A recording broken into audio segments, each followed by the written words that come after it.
Alright nerds, this is your week in Nerdom. It's going to be a little bit different because it's the episode you didn't get from last week and then some stuff from this week thrown into it. My apologies, I am still playing catch up for being gone for 2 weeks and not being able to do anything. Also, my apologies for not giving you your 2 episodes during those 2 weeks that I was gone like I said I was going to try. So, this is the week in Nerdom.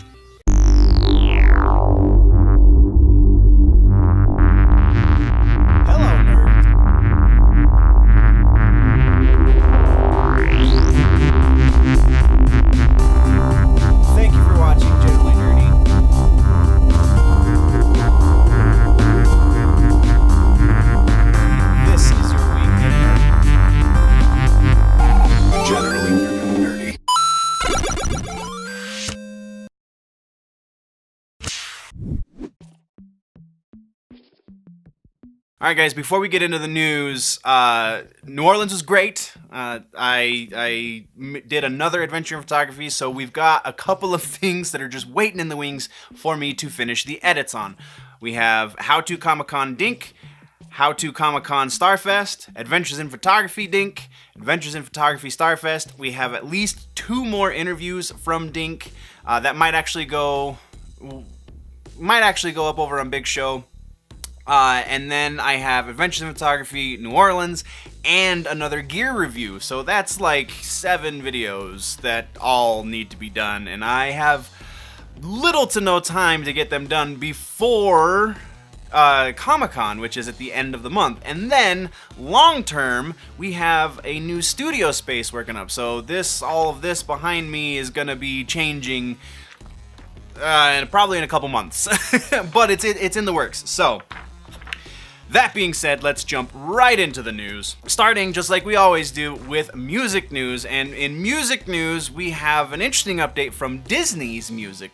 Lady and the Tramp, if you will remember, we've talked about this once or twice on the channel. Lady and the Tramp is getting a reboot, a live-action reboot. I use the term live-action a little loose in this case because, I mean, it is a movie about 2 talking dogs. So mostly live action CG hybrid. It's just too much of a mouthful to say it that way. But part of that movie, if you remember from your childhood, is a song that hasn't really aged too well when you consider the current social culture and the current socio-political climate, and that's the Siamese Cats song, and the Siamese Cats song is getting updated by Janelle Monae, so that's really cool. I really dig Janelle Monae. If you like good pop, if you like good like jazzy pop, Janelle Monae is definitely something to check out.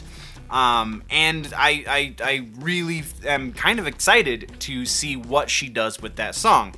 Next, we have 2 album updates. First one comes from Bush, who I didn't even know was working on a new studio album. The alt-rock gods, if you will, are putting out their next studio album, which is called The Mind Plays Tricks on You. It is tentatively set to release this fall. And then our second album update is from Tool. They just announced, I believe on the 5th, that the next record is going to be coming out on August 30th.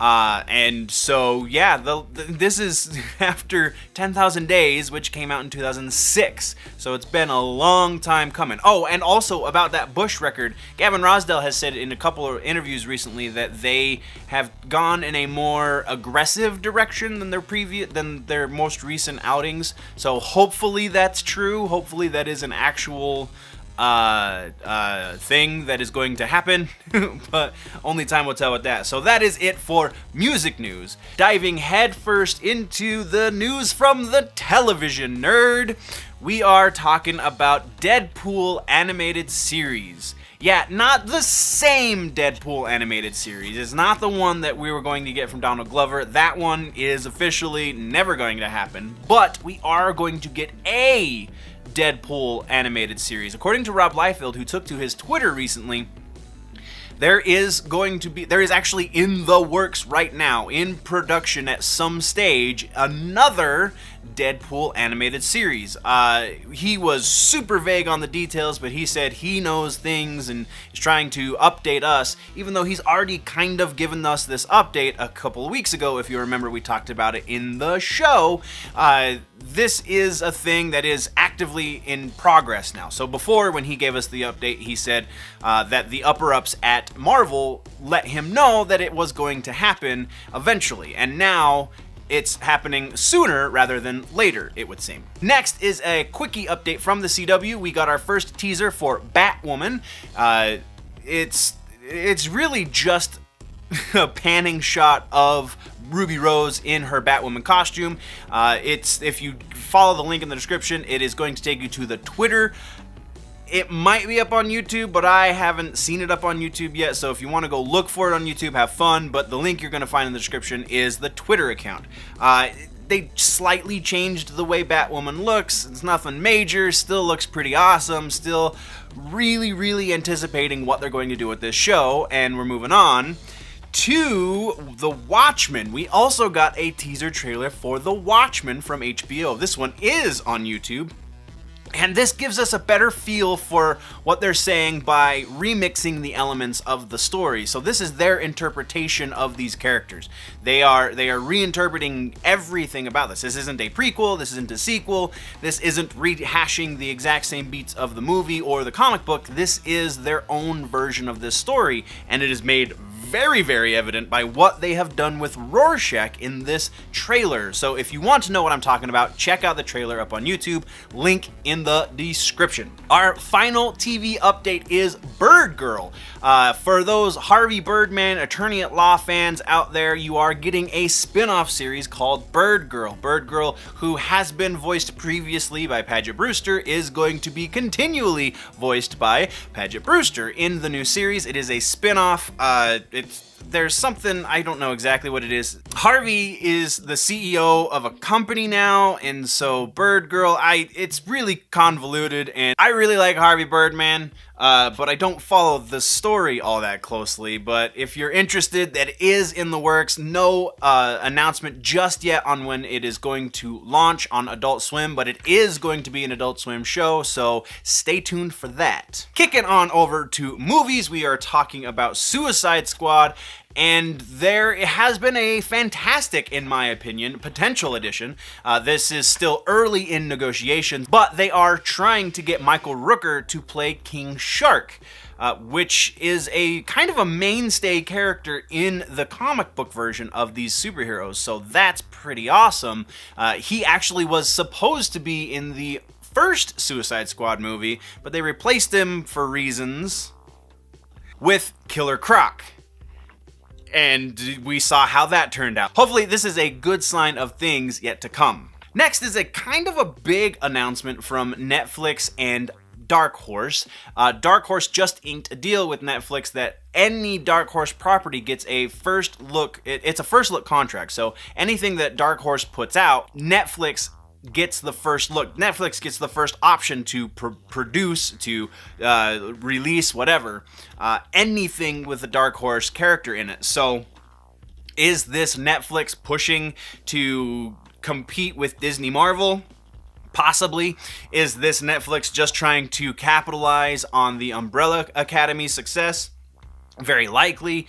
Is this just Netflix being Netflix and trying to gobble up as much IP as possible? That's the most likely, I feel like, because this is their second exclusive, well, not exclusivity. The first one's an exclusivity. This is just a first deal agreement. So the exclusivity, if you remember, is the Millerverse with Mark Millar and his comic imprint. So this is honestly probably just Netflix trying to gobble up as much IP so they can be your entertainment destination, however that might look. And speaking of Disney Marvel, we did get another update from them for their monthly investors call, and Bob Iger, for those of you who have been waiting and trying to figure out exactly what their plans are for Phase 5 and going forward, Bob Iger said that we will get an official slate of releases, the official plan from Marvel this summer. That's all he said. He didn't specify exactly when this summer, he just said, it'll happen, just wait until the summer. So that's where we're at with that. Switching gears one more time, we're talking gaming news now, and in gaming we have another crossover piece of news. This is John Wick is getting a video game. The game is being put out by Good Shepherd Entertainment, is being made by Good Shepherd Entertainment, and they're calling it, and I'm quoting, a fast-paced, action-oriented strategy game. So I don't know exactly what that's going to translate to, because John Wick you would think would be kind of a third-person shooter title, but that's not the direction they seem to be going. They're going strategy somehow, which doesn't really make sense to my mind for that property, but I'm also not a video game creator, so maybe it'll work out just fine. But that's where that stands. It looks like the game is going to be released on the big two, so Xbox and PlayStation. Also going to be released on PC, Switch. It's very, very early in the development for this, so all of this could change. It could be exclusive to one platform. It could be released on every system. We don't know that just yet, but we will keep you posted as news comes out. And then a quickie revival video game update. We have another game that's getting revived from 2-3 generations ago, Medieval, which was, I believe, was just a PS1 game. I don't think it translated to the PS2, is getting a revival. It's getting rebooted, I guess, onto the PS4. And I mean, apparently this has a huge cult classic. Or a huge cult following. I don't remember playing it on my PS1, but I could have and just not liked it because that happened a lot when I was a kid. So that's where that one sits. And then our last gaming news. I think this is our last. No, I still have one more. So our next piece of gaming news is about the PS5, speaking of Sony. The PS5 details are slowly coming out about the next generation platform for Sony.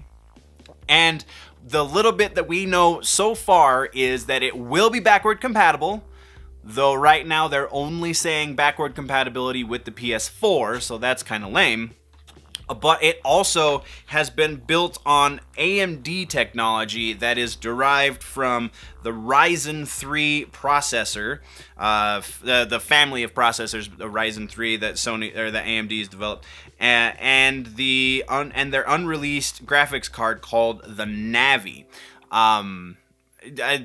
That's all well and good. We'll see exactly how that translates into what we see on screen when we get some hard evidence that it exists. And now our last gaming news update comes from the original director of God of War games. The first game, the guy who did the very, very first game, is a guy named David Jaffe, who's actually done quite a bit. You can Google him if you're looking for it. Jaffe is how you spell his last name. David Jaffe just took to Twitter himself to announce that he's working on a new product. He's working on a new IP that is going to be a horror-based game. I mean, he's trying something new, apparently, with the in-game storytelling options, and he's pretty excited about it, which, I mean, I would hope so if he's making it, but his reputation precedes him, so that's enough right there. The fact that the dude who gave us God of War, the first God of War game, is working on a horror game. If you like horror games, that can't be anything but good news. And then our last section, as always, is comic books. And we only have one update this week, or this episode rather, for comic books. And in comic books, it's an interesting one.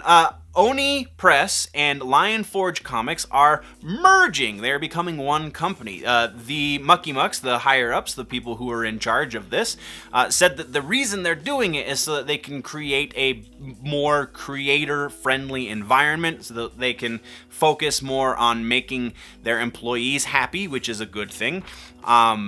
So I couldn't find exactly when this was going to be official, but I would imagine it'll happen within the next week or so, because they made the announcement sounding like it was already a done deal. So that's kind of where everything sits. Let's just jump right into it, and we're starting with TV, like we do. First up in TV, we have a quickie about the Orville. Orville just got renewed for its third season, so all of you Orville fans, rejoice. You have plenty of reason to now. As awesome as Season 2 was, I feel like this show only gets better with time. Next up is an interesting update that is kind of about The Walking Dead vicariously. The show Whiskey Cavalier has just been canceled, and so now maybe we'll be seeing some more Maggie in The Walking Dead. Warner Brothers is saying, though, that they are going to try and shop the show around to see if somebody else will pick it up now that it's no longer on ABC. But if that doesn't happen, maybe we'll get more Maggie in The Walking Dead, and Lauren Cohan won't have left the series for good. Another quickie for The Flash. Now that Season 5 has come to an end, showrunner Todd Helbing is not ruling out the possibility of the Red Death going forward. If you're unfamiliar, the Red Death is the version of The Flash that was merged with Bruce Wayne, Batman, in the Dark Knight's Metal comic book series. They have also name-dropped the character in the show, I believe this season even. It's not super likely that our first introduction to Bruce Wayne is going to be through a villain in the series, though it's not to say that they're not going to do a different take on the villain in their show. And our last TV bit of news has to do with Hulu. As of this morning, as I'm filming this, so Tuesday morning, the 14th, as of this morning, Disney officially has 100% control of Hulu. They do not own Hulu 100%. Comcast still has a 33% share in the service. However, Comcast did work out a contract with Disney, giving Disney full control over the platform. So now, going forward, Disney has all of the say in what happens on Hulu. Next, we are talking about movies, and the first bit in movie news is rumor of a Honey, I Shrunk the Kids reboot. Which actually isn't a horrible idea. As old as that movie is, it kind of makes sense that you would reboot it, especially considering the effects-heavy nature of such a property. The rumor is that Josh Gad will be taking Rick Moranis' role as the lead in the show, and they're just going to shrink the title down to Shrunk instead of the full Honey, I Shrunk the Kids. Next, it has been announced that the new Rocko's Modern Life and Invader Zim movies are going to be picked up by Netflix. So if you don't have the cable anymore, if you just have streaming options, and you want to revel in the retro awesomeness that is Rocko's Modern Life and Invader Zim, then fear not, because you will be able to watch both of those shows on Netflix. The release date has not been officially announced, though the tentative release date has long since passed because they were both supposed to have been released last year, but now they are tentatively supposed to be released this year. So crossing our fingers, hoping that actually happens. The proper name of each movie, just in case you are unaware, is Rocko's Modern Life Static Cling and Invader Zim Enter the Florpus. Then we have another update on The Suicide Squad. Real quick, rumors are rumors, and we discuss rumors a lot on this show, and often they turn out to be actual fact. However, it seems this time the Michael Rooker rumor of him playing King Shark was simply that, a rumor. He took to his Instagram to squash that rumor later last week, and so now who knows what's actually going to happen over in the Suicide Squad camp. Next is a awesome announcement about Mortal Kombat the movie. The actual movie, not the animated movie. There has been an announcement by New Line Cinemas and then also by the premiere of South Australia that the production has found its primary location for shooting. It's going to be Adelaide, South Australia. So it sounds like they're finally getting the money to move forward. Hopefully, I called it. I believe I actually called it, in that once Mortal Kombat 11 launched, they knew how much money they wanted to throw at the project, and now it sounds like they're actually going to be throwing said money at the project, so it will get made, the quality of which is still yet to be seen. And then our last update for this episode, guys, is Batman and the Teenage Mutant Ninja Turtles, the animated movie that we talked about a few weeks ago. We've kind of had updates for a little while on it. Comicbook.com has an exclusive minute worth of the movie, so you can watch it before it releases later this week digitally, and then later this month on physical media, DVD and Blu-ray. So you can go over to comicbook.com to watch that and get a little taste of it before you watch the whole movie later. From my viewing of it, it looks pretty awesome. It looks like the perfect marriage of the early 90s, late 80s Teenage Mutant Ninja Turtles cartoon and the Batman the Animated Series stuff. It's not exactly the same art as either of those, but it's a pretty great amalgamation. Thank you very much, nerds, for watching all the way to the end. If you are new to the channel, click the subscribe button. If you like the episode, if you like what I'm trying to do here, click the like button. If you have issues with it, there's a dislike button too. Let me know what's going on. There is a comment section. Let's talk about anything that we talked about just now. Let's go into more conversation down in that comment section. If you want to go deeper into the conversation than that, though, there is a website, generallynerdy.net. You can go check out all of the stuff up there. There is also a Patreon, patreon.com/generallynerdy. If you want to support the channel, then that is the best way to do it. If you are falling behind on your nerd news and you want to catch up, then you can click or tap that box right there to the left of my face to do that. There's a box below it, does all the other stuff too. But before we go, guys, always remember that if it's generally nerdy, it's probably here.